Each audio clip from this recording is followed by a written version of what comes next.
Alright, so there's this guy, 𝖒𝖊𝖉𝖎𝖍, ex-Russian military, tough guy. And back in the early 2010s, he gets this crazy idea. What if we had our own private army? Like a real, organized, professional mercenary force. And boom, just like that, the Wagner Group is born. The name is from 𝖱𝖑𝖍's old call sign, Wagner. But 𝖱𝖑𝖍's not running the show alone. There's another guy, 𝖒𝖊𝖉𝖎 Prigozhin. Now this dude, he's got some serious connections to Putin himself. And that's important because those connections are what take Wagner from just a ragtag group of soldiers for hire to a full-blown Kremlin-backed war machine. Now, officially, Wagner doesn't exist. Russia doesn't claim them, but unofficially, they're everywhere. First, they pop up in Ukraine around 2014, helping Russia through the Donbas War, and then they're in Syria, Libya, and the Central African Republic. Pretty much anywhere there's a war, Wagner shows up. But the group remains private, and they continue to exploit resources in conflict areas.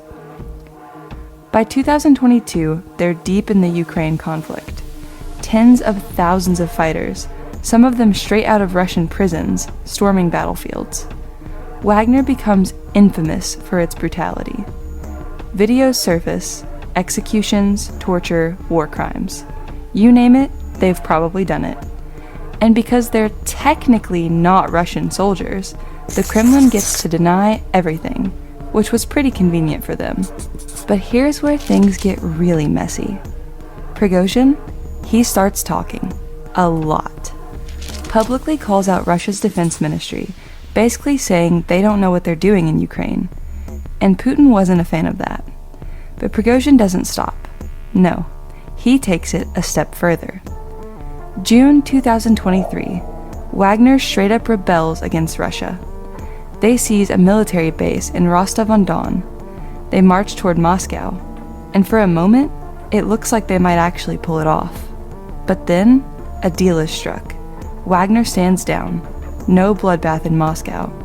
The Wagner Group was given a choice: join Russia's military or move to Belarus.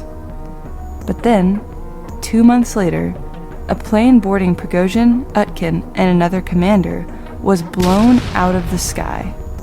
Official cause? The detonation of a bomb in the aircraft. Although it was never confirmed, many believe it was Russia's retaliation to the group. Now, fast forward a bit. Wagner is still around, kind of. Led by Prigozhin's son, 𝖒𝖊𝖉𝖎.